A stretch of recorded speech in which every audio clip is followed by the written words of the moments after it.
So we're continuing with partial fractions, but rather than looking at ones with just two linear denominators, we are looking at ones with a quadratic, or what's called a repeated denominator. So if we are considering the original question, we don't actually know what the original equation was.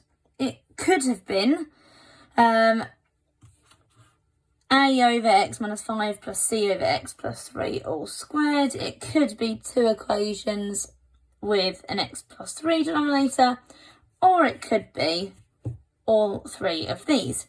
So what we have to do is we have to consider all possibilities, which is that we had two linear and a squared or repeated denominator. So we're going to go through three examples with sort of varying levels of difficulty. So the first question is to show that 11x squared plus 14x plus 5 all over x plus 1 squared 2x plus 1 can be written in the form a over x plus 1 plus b over x plus 1 squared plus c over 2x plus 1. So in my previous video, I have shown to you how to do normal linear partial fractions in two different methods. So looking at substitution and equating coefficients. So I'm going to start by doing the substitution method.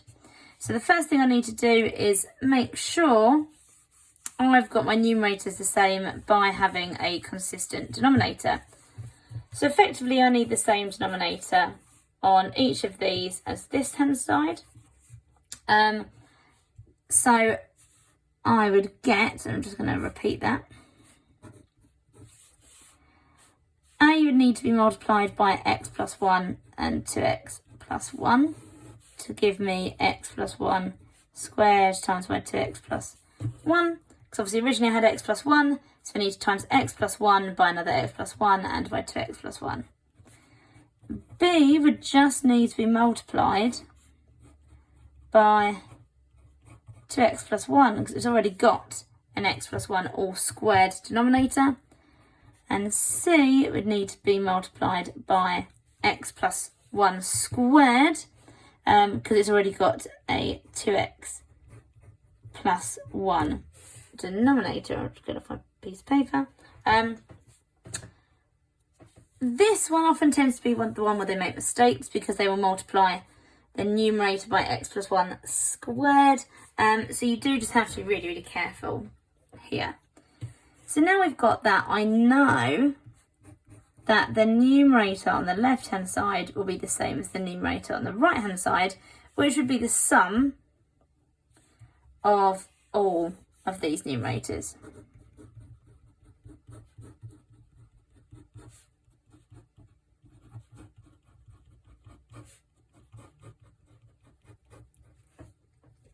Okay, so now we're going to sorry, I'm just picking my pen colours. Use substitution to find some of our values for a, b and c. So I'm going to let x equal -1 in order to cancel this bracket and this bracket. So this would eliminate a and c because it would make these brackets equal to 0. So therefore it would have no a and no c. So let x equal -1. So on the left hand side we'd have 11 minus 14 plus 5. Obviously -1 squared is +1, -1 made that negative, etc. So I'm only worrying about substituting it to b because I know both these will be 0. So b times by -2 plus 1. So this leaves 2. We've got a calculator, so we're not going to worry about doing sums we don't need to do in our head. So this leads to 2 is equal to -b. Therefore b is equal to -2. Now I'm going to let x equal -1/2 because this will cancel my 2x plus 1 bracket on a and on B, so it's going to allow me to solve for C. So here I'm going to show my substitution, because that I could do in my head but wouldn't necessarily want to do the sum of it in my head in one go, times by, so C lots of negative a half plus 1 all squared. So this is going to give me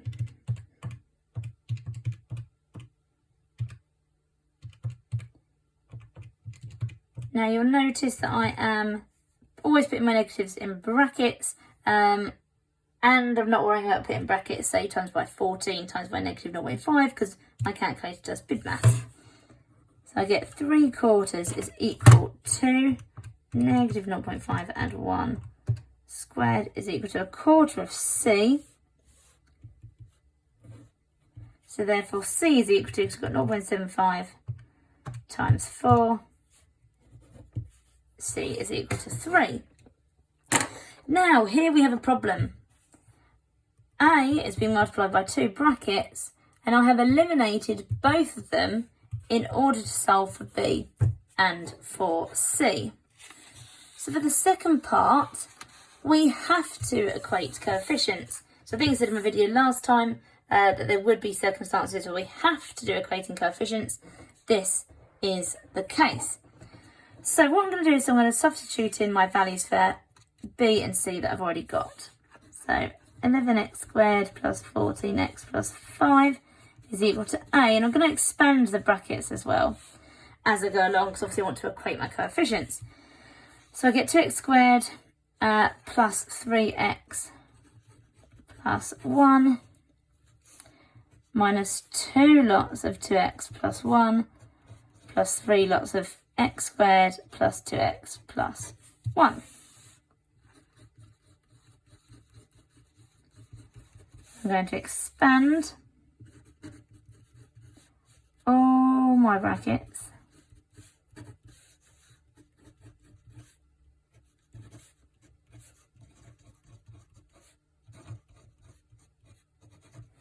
And then I'm going to collect my like terms. So I've got 2ax squared plus 3x squared, 3ax minus 4x plus 6x, or 6 minus 4 is 2, so we've got 3a plus 2x, and then we've got a minus 2 out of 3 is plus 1, so we've got plus a plus 1 as our constant. So it does not matter which of these coefficients I equate, because I've only got one variable, so I can equate one equation and then I can confirm it with the others. So 5 is our constant, that must be equal to a plus 1. So therefore a must be equal to 4. Let's just check this. 3 times 4 is 12, add 2 is 14, confirmed on that side.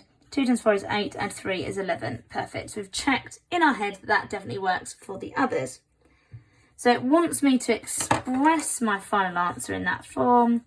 So therefore 11x squared plus 14x plus 5 over x plus 1 all squared 2x plus 1 is equal to 4 over x plus 1 minus 2 over x plus 1 squared plus 3 over 2x plus 1 as required.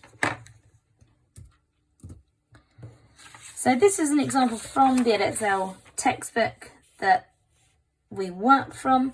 So I'm going to choose a couple of examples that are not, so that there's a bit of variety, and because there are actually limited examples in the books.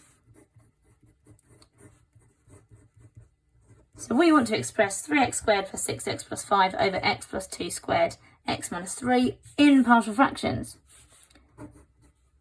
So I'm going to say that's equivalent to a over x plus 2 plus b over x plus 2 squared plus c over x minus 3. So I'm going to do the same as I did last time. I'm going to equate my numerators. You can make the denominators the same, change the numerators and then equate it, but I know what I need to multiply by, so I'm going to go straight to this line.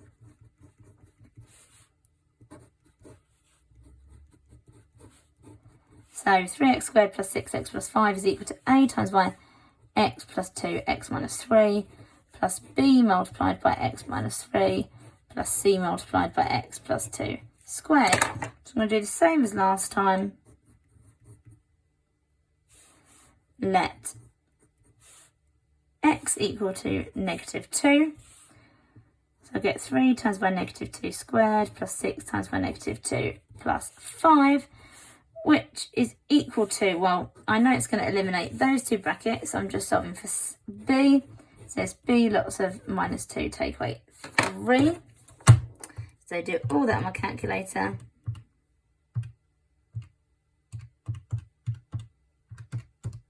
So I get 5 is equal to negative 5b, therefore b is equal to negative 1. I will not always get a negative answer for b. I just happen to have a negative answer in these two examples. I'm then going to let x equal to 3 in order to eliminate those brackets. So I'm solving for c. So 3 times by 3 squared plus 6 times by 3 plus 5 is equal to c times by 3 plus 2 all squared. So 3 times 3 squared, add 6 times 3 and 5 is 50, is equal to 25c, therefore c is equal to 2. So again, I've got to equate coefficients in order to solve for a. Again, it won't always be a, it just happens to be in the order that I'm solving it. So 3x squared plus 6x plus 5 is equal to a times by, we're going to expand that bracket, x squared minus x minus 6 minus 1 lot of x minus 3 plus 2 lots of x squared plus 4x plus 4.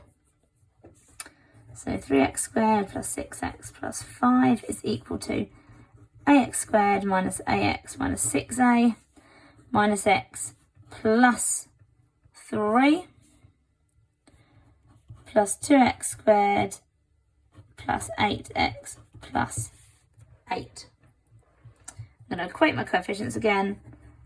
Collect my like terms before I equate. It's got ax squared plus 2x squared, so a plus 2x squared, minus ax minus x plus 8x. So I've got 7 minus a lots of x. I've got minus 6a plus 3 plus 8. So I've got 11 minus 6a, as my constant. So I'm just going to choose one of the most simple ones, which is this one. So 3 is equal to a plus 2, so therefore a must be equal to 1.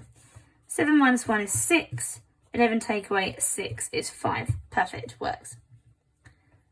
So we wanted it to express as partial fractions. Sometimes it would just say find the constants if it's already written out, depending on what it's given. So that's equal to 1 over x plus 2 minus 1 over x plus 2 squared plus 2 over x minus 3. So sometimes you will get fractional answers, and sometimes you will also get numerators that are equal to 0. So I'm going to go over, and I can't remember off the top of my head, even though I've done this example, one that is slightly more complex, and I know is going to have some more interesting answers. Now this time we have a repeated denominator that is a cube. So this time we're going to say find the constants a, b, c and d. So this could be written as a over x plus b over x minus 1 plus c over x minus 1 squared plus d over x minus 1 cubed. So all expanded options of this are possible. So I'm going to write out my numerators. Again, you can expand and see what is necessary by making the generalities the same, but because I can get straight to the answer, I'm going to. A lots of x minus 1 cubed, because this would just be times by that, plus b times by x minus 1 squared, plus c times by x minus 1, plus dx. So I'm going to let x equal 1 to eliminate these brackets, which will just solve d. So 1 squared plus 1 is equal to 2, which is equal to d.